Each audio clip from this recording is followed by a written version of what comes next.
Sir ये जो जे cut L cut होता है वो तो एडिटर पहले से सोच के ही कर देता है, तो वो मेंशन होता है या म्यूजिशियन अपने हिसाब से इंटरप्रेटेड करके दिख जाता है, पता चल जाता है, वो एक्सपीरियंस से ही आएगा। कैरेक्टर थीम्स बनाना अच्छा होता है, लेकिन आपने अगर कहानी को उस तरह से कहना है, अभी कहानी कहने की कई लीनियर कहानी है, नॉन लीनियर है, उसके कितना बहुत बहुत ज़्यादा एस्पेक्ट्स हैं, स्लोली ग्रेजुअली आएगा समझ।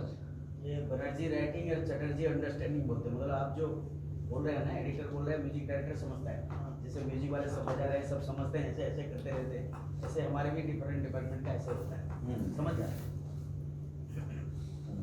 सर सॉन्ग है कोई, जैसे मूवी है तो उसके सिचुएशन के हिसाब से सॉन्ग बनता है। बिल्कुल जी, तो पहले ऐसा ज़्यादातर होता था, अभी नहीं होता, लेकिन अभी अगर हम करना चाहें तो वो कैसे क्रिएट करवाएं हम, जो म्यूजिक कंपोजर है उससे कैसे हम बात करें उस बारे में कि वैसा ही म्यूजिक बन पाए, मतलब हम जो सॉन्ग क्रिएट जो करना है उसके लिए सबसे पहले या तो दो तरीके से सॉन्ग क्रिएट हो सकता है, या तो उसकी ट्यून बनाई जाए।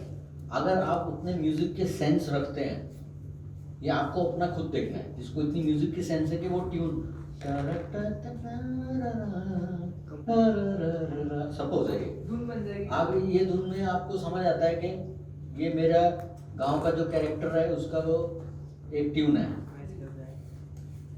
अगर आपको ये समझ आता है। अगर नहीं आता तो आप लिरिक राइटर को बैठाइए, उसका ऊपर वो कुछ लिरिक लिखेगा, जो लिरिक आपका कंटेंट, लिरिक आपको जल्दी समझ आएगा अगर म्यूजिक की सेंस कम है तो, कि ये लिरिक मेरा कैरेक्टर को बयां कर रहा है। अगर गाने की बात कर रहे हो ना, ट्यून की नहीं, गाने की, गाने में ट्यून और लिरिक्स दोनों होगा, तो आप लिरिक्स पहले लिखवाओगे।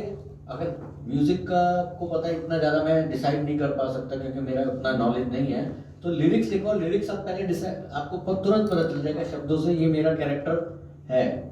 या रोमांटिक सॉन्ग है तो इसमें ये लड़का ऐसा कहेगा, लड़का प्रपोज कर रहा है या उसका दिल टूट गया है, ये आप राइटर को बताओगे। और लड़की अपना खुश है या लड़की का भी दिल टूटा है, वो दूसरी जगह फीमेल का लाइन ऐसा आएगा, लड़के का ऐसा है, राइटर लिखेगा, आपका राइटिंग लॉक हो गया। आप म्यूजिक डायरेक्टर को तो इसके उसको समझ आ जाएगा पढ़ के क्या ये लड़के का पार्ट है, ये लड़की का पार्ट है। सैड सॉन्ग बनाना है, रोमांटिक बनाना है, या अनकही बात है, वो अपना उधर है इधर है, दोनों सोच रहे हैं, जो भी आपका सिचुएशन है वो आप म्यूजिक डायरेक्टर को बताओगे लिरिक के साथ, तो म्यूजिक डायरेक्टर और जल्दी बना देगा आपको सिचुएशन। सर मैं कुछ सुना सकता हूँ, लाइक मैंने बनवाया था, मेरी जो मूवी अभी रिलीज नहीं हुई है उसका सॉन्ग है। डायरेक्शन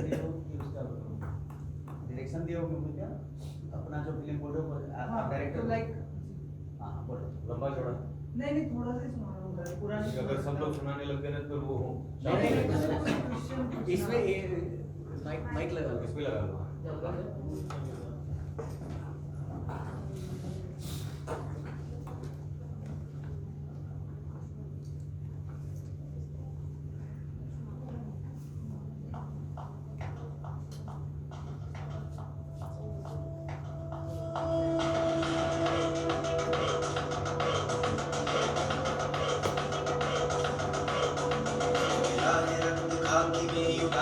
समझ रहा है सत्य का प्रतीक है, तो सत्य पथ पे चल रहा है।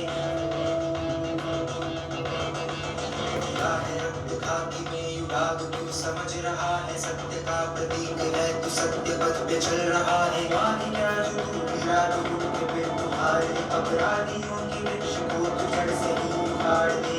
उगता है सूर्य भी अंधेरों के बाद, गूंजेगा गूंजेगा गूंजेगा सत्यमेव जयते सत्यमेव जयते।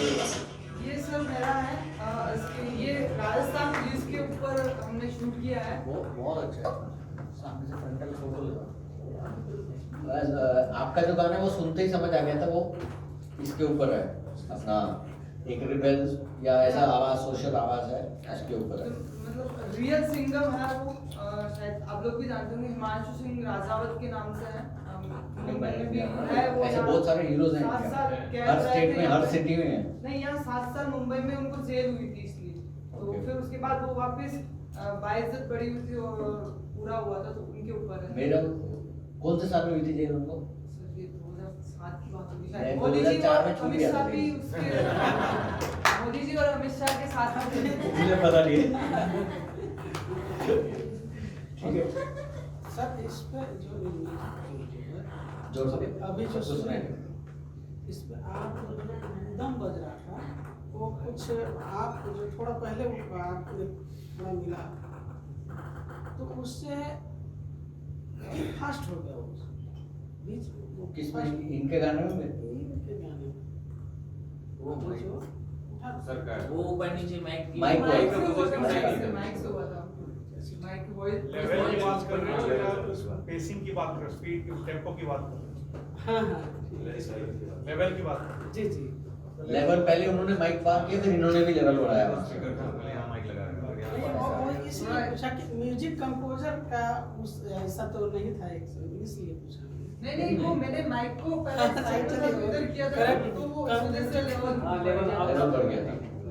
सर मेरा इसमें ये क्वेश्चन था कि ये जो सिचुएशन थी तो हमने पहले लिरिक्स लिखे थे हम ये इसमें लिरिक्स चाहिए ना, फिर उससे उससे करना। compose तो ये पैटर्न बेटर रहता है सिचुएशन के लिए डिपेंडिंग दोनों हो सकते हैं, ये ट्यून भी बना सकता है कंपोजर। तो राइटर को आसान हो जाएगा, अगर राइटर लिख देते तो म्यूजिक कंपोजर को आसान हो जाता है। ऐसा है, क्योंकि फिर राइटर बंद जाता है, उसको वही उसी शब्द में जो भी भाषा आप यूज कर रहे हो उसकी जो मीटर है, अप डाउन वर्ड्स का कटिंग, मात्रा की ऊंच नीच भी होती है। जैसे आप शब्द बोल रहे हो तररा, तो यहाँ पर एंड में उसको आ लाना पड़ेगा, रे रे रा रे री री रा, यहाँ पर आ सकता है तेरी मेरी दिल की बात, जी ठीक है। लेकिन अगर इस जान लो, अब जब लंबा शब्द ट्यून बनेगी तो लास्ट में मेरे को कोई लंबी मात्रा लानी पड़ेगी, छोटा शब्द बिंदी वाला नहीं आ सकता, मैं वो सब छोटा हो जाएगा। करते हैं भी इतना अच्छा लगेगा, लो ओ आएगा, आ आएगा तो अच्छा लगेगा, वो राइटर को सेंस होती है। करता है को ज्यादा लंबा नहीं कर सकते, थोड़ा लंबा कर सकते हैं, मैं उसको भी लंबा ज्यादा नहीं कर सकते। क्योंकि हमने जब ये लिखा था तो हमें म्यूजिक का बिल्कुल सेंस नहीं था, हमने बिल्कुल ऐसे हम लोग मेरे को सिचुएशन जैसी चाहिए होती आपने मैंने- लिखा वो अच्छा लिखा है, उसके ऊपर तरफ अच्छी हुई, आपकी सिचुएशन उसमें दिखाई देती है। तो वो जो होता ना, तो अभी जैसे मेरे एक नया बन कर रहा हूँ लेकिन उसकी सिचुएशन हम लोग डिफाइनेशन नहीं कर पा रहे हैं। वो तो डेफिनेशन आपको ही करना पड़ेगा, डायरेक्टर आपको होगा, राइटर आपको, तो अगर आप डिफाइन नहीं कर पा रहे तो सामने वाला कैसे उसको, आ रहा है लेकिन हम उसको राइमिंग में नहीं बिठा पाते हैं, इस बार ऐसा होता है तो उसके लिए लिरिक राइटर को हायर करा जाता है। फिल्म मेकिंग तो टीम वर्क है ना, आपके सब डिपार्टमेंट्स के बेस्ट, लेकिन अगर आपके पास पैसा नहीं है तो आपको करना पड़ेगा, तो आपको मेहनत करनी पड़ेगी उसमें बहुत, किसी का थोड़ा हेल्प लेके। एक आप दोनों पूछिए। सर मेरा क्वेश्चन ये है कि जैसे हर सीन में हर डायलॉग में म्यूजिक चेंज होता रहता है और हर मूवी में चेंज होता है, तो ऐसा कुछ चैलेंज आया कि आपने वो मतलब म्यूजिक में आपने पिछले वाला कोई म्यूजिक में चेंज करके आगे रख दिया हो, मतलब हर बार न्यू चीज बनाना, हर मूवी में हर डायलॉग हर सीन, तो चैलेंजेस नहीं आते कि बार बार नया क्या वो अपने आप बन जाता है। ऐसा नहीं होगा कोई, जैसे हम कोई सॉन्ग सुनते हैं तो हमें वो म्यूजिक से लगता है ये म्यूजिक तो उस गाने से मैच कर रहा है। रिदम हो सकती है, ताल हो जाती है ना, जो सपोज एक बेसिक ताल बोलता हूँ, 4/4 ताल होती है, स्ट्रेट रिदम बोलते हैं, तो ये आप पुराने जमाने में भी सुन रहे होंगे, अभी भी सुन रहे होंगे, या ये रिदम पैटर्न है। इसके ऊपर सुर जब दूसरे आएंगे, बोल दूसरे आएंगे, वो सब करके मल्टी लेयर होके वो चेंज हो जाते हैं। तालें बहुत कम है, ताल जो है रिदम है बहुत ज्यादा, कमर्शियली बहुत कम है, जो कमर्शियली जो कॉमन हिट चलता है 3-4-1 ताल होती है, जैसे टक टक ठीक चक चक, तो ये कॉमन ही रहेगी। इसके ऊपर ट्यून जो है उसके नोट्स बदल जाते हैं, उसलिए वो चेंज होता रहता है, और ये इंस्ट्रूमेंटाइजेशन बदल जाता है। आप प्लेयर बुलाते हो, आप कई बार होता है वो सीन इतनी बार हो गया, टेलीविजन में ये ज्यादा होता था, टेलीविजन में आसपास करते, फिल्म्स में ज्यादा नहीं होता है। अभी जैसे जेम्स बॉन्ड का थीम है, वो इंडिया में इतना यूज हुआ है, जेम्स बॉन्ड थीम सुना होगा सबने, जेम्स बॉन्ड थीम बहुत यूज होता है। ऐसे कई चीजें हैं जो पहले से बहुत यूज होती है, वो कॉमन हो गया है। विलन का एक थीम होगा, उसमें बेंड नोट लगाते हैं, यानी कि एक स्वर को बेंड करते हैं, ऐसा कुछ भी होगा, या ऊपर से नीचे, नीचे से, ये कॉमन है। अब वो ये स्वर भी ले सकते हैं, ये भी ले सकते हैं, नीचे वाला भी ले सकते हैं, कई तरीके से कर जा सकता है। आप क्या पूछ रहे हैं? जी सर, जब एक सॉन्ग का रिकॉर्ड किया जाता है या तो एक डायलॉग का डबिंग किया जाता है, तभी 0.5 में डाल दिया जाता है। 0.5 जी हाँ, वो साउंड डिजाइनिंग के लिए। तभी कभी कभी होता है कि वॉइस फट जाता है, तो इसीलिए हमें क्या क्या चीजों में ध्यान देना चाहिए। वॉइस रिकॉर्ड सोर्स पे ही पहले उसको 0.5 क्या बोला आपने, मेरे को समझ नहीं आया। साउंड लेवल बोल रहे हैं 5.1, हाँ, जी जी। हाँ 5.1 में डालने से कभी नहीं फटता है, स्टीरियो में भी डालने से कभी नहीं फटता है। वो आपका सोर्स जो, जैसे मैं बोल रहा हूँ, अगर मैं माइक के यहाँ डायफ्राम के पास आके बोल रहा हूँ, अभी फिर भी नहीं फट रहा, वहां से इसमें कौन सा शब्द था, ये सब में ब्लो होता है। तो उसका जो पहले जो एनालॉग मीटर होता था, एनालॉग, उसमें स्पेस ज्यादा होता था, जल्दी फटता नहीं था, उसका एब्जॉर्प्शन ज्यादा था टेप्स का। अभी डिजिटल मीडियम में बहुत कम हो गया है, हेडरूम बोलते हैं उसको, हेडरूम कम है बहुत, यानी कि -6 से लेकर 0 के बीच में ही रिकॉर्ड होना होता है। अब अगर कोई में हमारा ऐसा बात चल रहा है और सडनली शाप, अब ये मैंने माइक इधर कर लिया मेरा ऑटोमेटिकली, तो वो आर्टिस्ट को भी वैसा नॉलेज होना चाहिए। हम बात कर रहे हैं नॉर्मल और एकदम शाउटिंग शाप बीच में आऊंगा तो वो फट जाएगा, वो ऑन द माइक बोला तो क्रॉस माइकिंग हो जाती है। वो टेक्निक वो जो डबिंग आर्टिस्ट है उसकी है, लेकिन आपको भी नहीं देखना वो फट रहा है, वो तो रिकॉर्डिंग इंजीनियर देखता है फट रहा है या नहीं फट रहा, रिकॉर्डिस्ट जो है। रिकॉर्डिस्ट को लो टोन में लेना चाहिए क्या, या तो हाई में लेने से भी नहीं करेगा? नहीं, रिकॉर्डिस्ट ऑप्टिमल लेवल पे लेता है, यानी कि जितना चाहिए, अच्छा। ना तो लो को भी आप जब ज्यादा बढ़ाओगे, क्योंकि आप कभी कभी ऐसे स्टूडियो में काम कर रहे हो जहां पर उतना ज्यादा एक्यूस्टिक ट्रीटमेंट नहीं हो रखा, बाहर के भी आवाज आ रहे हैं, नॉइज भी होता है स्टूडियो में, जैसे ये एसी का आवाज आ रहा है, अगर उसको ये आवाज को हम लो लेवल में रिकॉर्ड करेंगे, एसी तो लगा ही है स्टूडियो में, एसी के बिना कोई भी नहीं है ना स्टूडियो, तो इसका हमिंग जो है वो noise is to sound ratio होता है, ये साउंड है,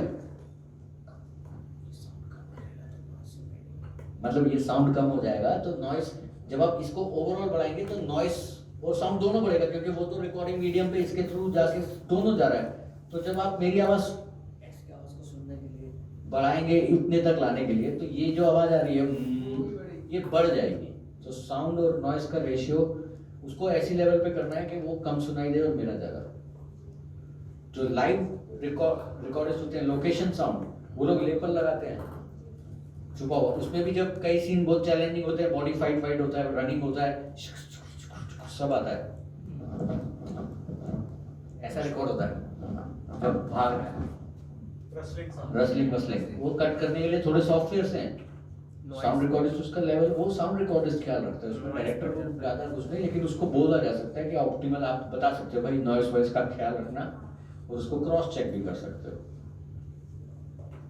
उसके नॉइस को काटोगे, अगर आप नॉइस कट करते हो बाद में, सपोज नॉइस है, कट करते हो तो वॉइस की भी फ्रीक्वेंसीज कट होंगी, साथ में उसकी जो रिचनेस और स्ट्रेंथ है वो खत्म होगी, उसके साथ वो फ्रीक्वेंसीज खत्म होती है। कुछ भी ट्रीटमेंट जो पोस्ट में करते हो आप ऑडियो के अंदर स्पेसिफिकली, या वीडियो में भी हो सकता है, अगर आप कोई कलर को एनहांस करते हो तो दूसरा कलर दबेगा, इसका मतलब यही है सीधा सीधा, रेड बढ़ा रहे हो तो ब्लू और दूसरा जो है वो कम हो रहा है ना, डेफिनेटली, तो आपकी नेचुरल टोन जा रही है, तो आप जो शूट कर रहे हो उसी में आपको बेस्ट लेना है। ऐसे ही ऑडियो में भी जब आप रिकॉर्ड कर रहे हो तो आपको क्या करना है, सारी चीजों का बेस्ट,